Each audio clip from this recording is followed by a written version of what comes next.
Morning. Steve? So you didn't have any trouble getting over it then? Traffic wasn't too bad. I'm only here to tell you that I'm finished with you. No, you can't walk out on me. After what you've done. Look, you've got every right to feel like that. Please, just hear me out, eh? Look, sit down, Jack.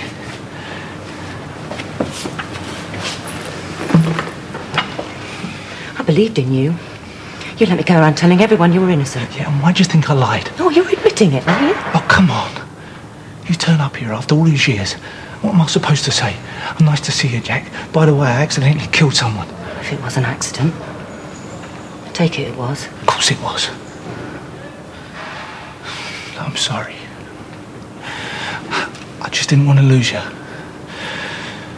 You're all I've got, Jack. Okay. I can just about understand that. What I can't is how you can do this to Matthew.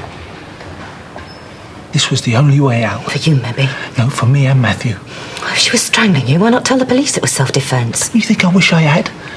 That I'd listened to Matt and called the police straight away? Why didn't you? Because I panicked. You know, I couldn't face the thought of walking into a police station and getting myself locked up. Tell the court what you just told me. Might not be too late. It was too late the minute we buried the body. I mean, once we had done that, there was no turning back. No one was going to believe it was an accident. So instead you blame that poor kid. Matthew is not going to be found guilty. If I'm saying it was him and he's saying it was me, then there's no way that a jury won't have a reasonable doubt. You think you're both going to get off, do you? Yeah. Yeah, I do. Well, let's hope you're right. Jack, hasn't it occurred to you why else I lied? I knew this was coming. No, this is true. I didn't want to end up like Doug. Just give me 2 seconds. I swear to you, Jack, I'm telling you the truth. I can't believe a word you say anymore.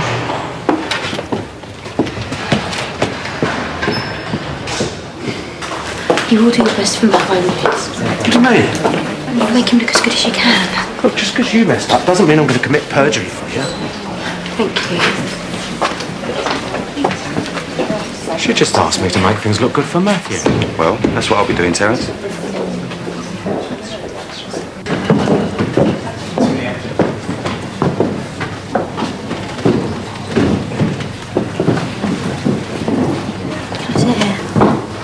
Yeah, of course you can. I didn't think you'd be speaking to me after yesterday. That wasn't your fault. Thanks, Michael. So how is Matt? Well, he was upset last night. But he's a lot brighter this morning.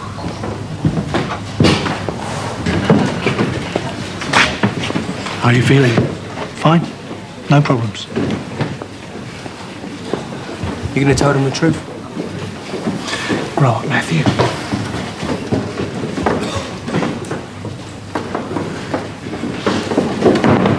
Members of the jury, some X-rays and photographs have been taken of Miss Duncan's injuries. You may find these unpleasant, but it is important that you understand the pathologist's evidence. Dr. Saunders, if you could explain the cause of death. The cause of death was cerebral contusion and fractured skull. As you will see on photograph A, there was a single blow to the right side of the temple which pierced the skull and caused severe bruising to the brain. How much force was used to hit Miss Duncan? To fracture the skull in such a way, the blow must have been struck with considerable force. I think that death would have been almost instantaneous. Mum, Yeah? you know I'm giving evidence in court tomorrow. I had heard. Well, I was wondering if Jenny or someone would mind stalking me. I hope you're joking. If I don't find someone, I'm going to lose a day's business. If you turn your back on your family, you can't expect them to come rushing to your rescue. Sorry. I was opening up early to sort out the morning papers. I run my own news agents, you see. And I saw Steve and Matthew putting something in the boot of Steve's car. Which we now know was the body of Miss Duncan. Well, I wasn't really taking much notice. I offered to give them a hand. Did either of the defendants respond? Steve said they could manage. I made some joke or other about getting rid of rubbish. Steve made a joke back about council bin men, and then I went in the shop. How did Mr. Owen and Mr. Rose seem to you? Well, they both seemed calm. They were acting naturally. Thank you, Mr. Raymond. I have no more questions. Excuse me. Mr. Raymond, if you could return to the witness box to be cross-examined. Sorry, Your Honour. Mr. Raymond, good to have you back. By your own admission, you weren't taking much notice of Mr. Owen or Mr. Rose. Therefore, how did you know they were acting calmly?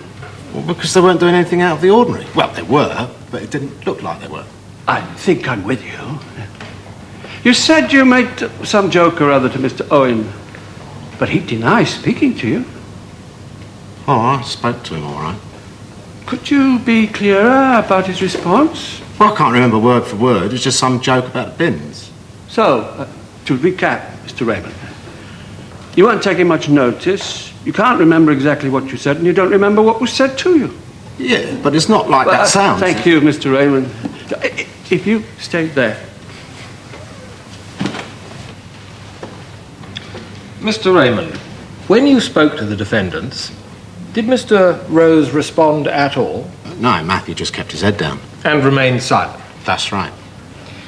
Could another interpretation be, therefore, that rather than being calm, Mr. Rose kept his head down and remained silent because he was distressed at having witnessed a murder and having been warned to keep his mouth shut? Yeah. I'd say it could. Thank you, Mr. Raymond. Thank you for your attendance. You are now free to leave the court. Your Honour. Good morning. Frank, how are you both? We're very well, thank you. You speak for yourself. I'm still recovering. I had to give evidence yesterday. Is Teresa nervous? Well, she hasn't really said. Well, I reckon she'll need looking after when they're finished with her. Peggy, one thing you don't have to tell Italian families is how to watch out for each other. Well, you wish her good luck. I think she'll need it. Thanks, Peggy. We'll see you later. Bye. Did you believe Mr. Owen when he insisted that he hadn't had a relationship with Saskia? Not exactly. Saskia had sent me an email saying they were back together. I was worried he'd rejected her, and she'd gone off to do something stupid. What did you do? A couple of weeks went by, I didn't hear anything, so I reported her to the police as a missing person. The police made inquiries? Yes. But obviously they didn't find anything. They said they'd keep looking. Then I believe some months went by. It was May that I got a call from the police. A woman had been found matching Saskia's description in Scotland, suffering from amnesia. What was your response? I said that I'd go straight up there. But first I went to tell Steve the news. He said he'd come to Scotland with me. I know this must be very distressing for you, Mrs. Fielding, but even though Mr. Owen had disposed of your sister's body, he still came with you to look for her? Yes. It's very good of him. I believe you travelled with Mr. Owen in your car. What was his manner like? Steve was very calm about everything. In fact, when we saw the woman and it wasn't Saskia, I got upset and he even offered me a shoulder to cry on. Thank you, Mrs. Fielding. Mrs. Fielding, would I be right in saying that you've never held my client, Mr. Owen, in particularly high regard? It's ridiculous. You're trying to say I've made all this up just because I never liked Steve? So you do admit you've never liked Mr. Owen? No, I haven't. Thank you, Mrs. Fielding. And all this does is prove that I was right about him. Mr. Owen told me that Saskia Duncan had visited him on a couple of occasions. She then left Walford without telling him where she was going. Were you satisfied by his response? Not at all. You see, he was unaware that while searching Miss Duncan's flat, I found a message from him on her answer machine which was of a threatening nature. I later asked him to accompany me to the station to answer further questions. DCI Mason, I'm now holding up Exhibit S4. Is this the cassette from Saskia Duncan's answering machine? It is. If your lordship will permit, I'd now like to play this message to the jury. Go ahead, Miss Mills.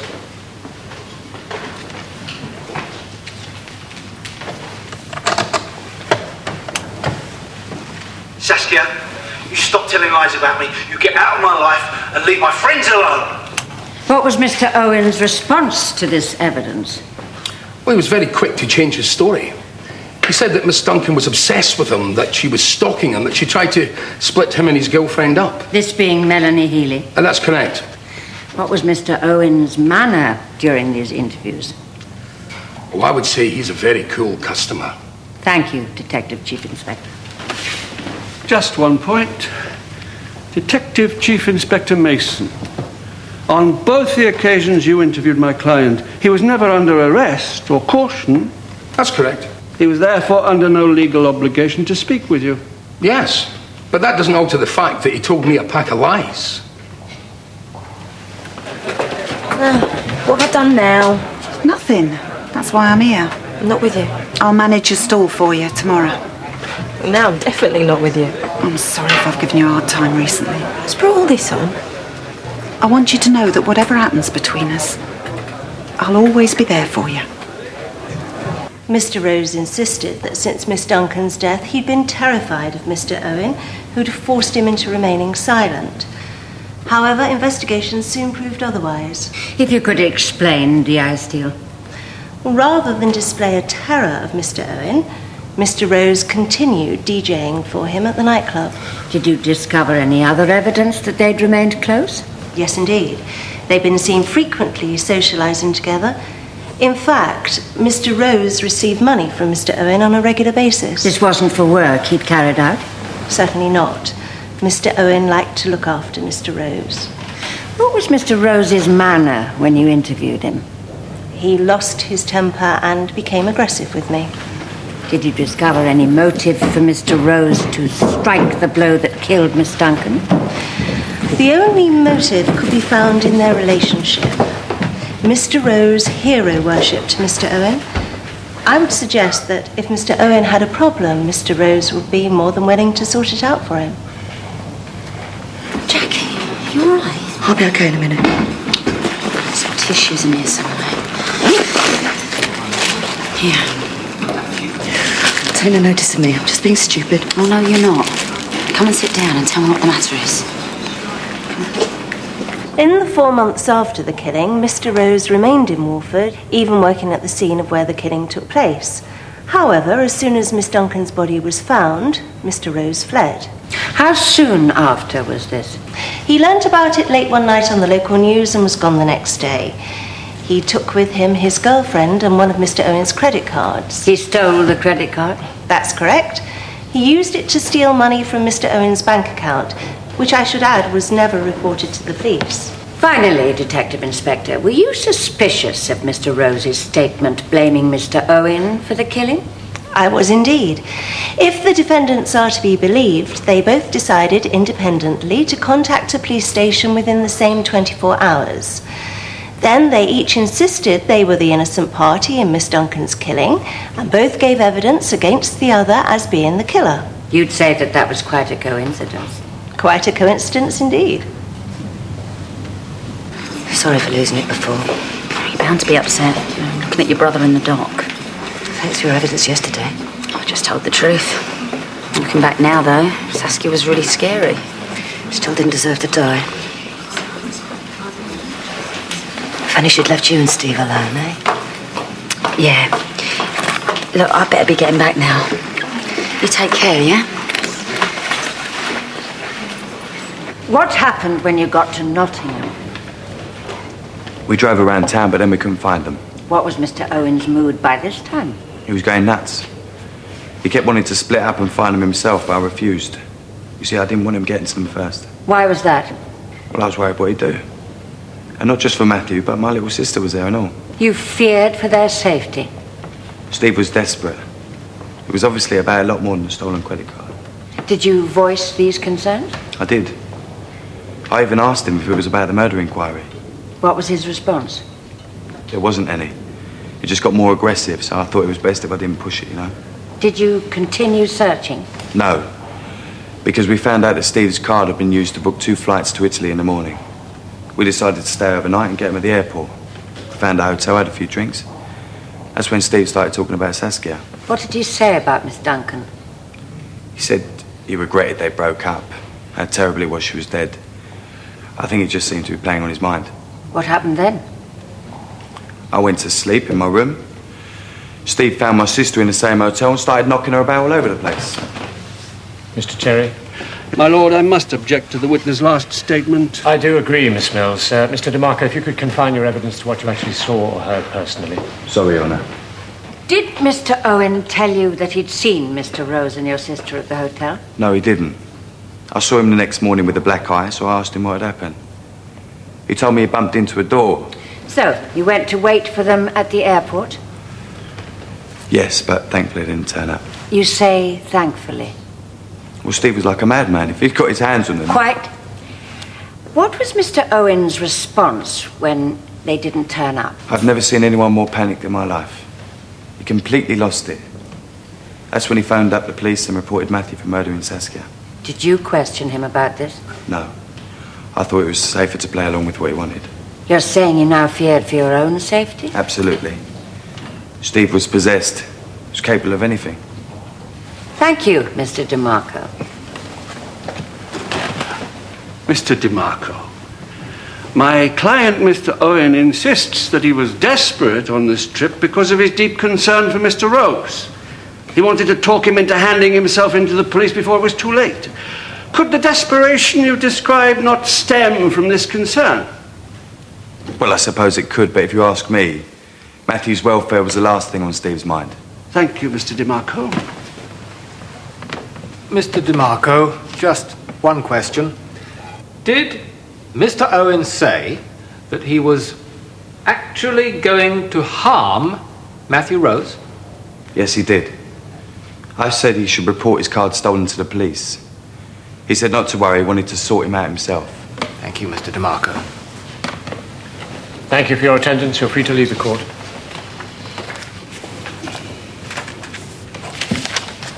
My lord, that concludes the case for the prosecution.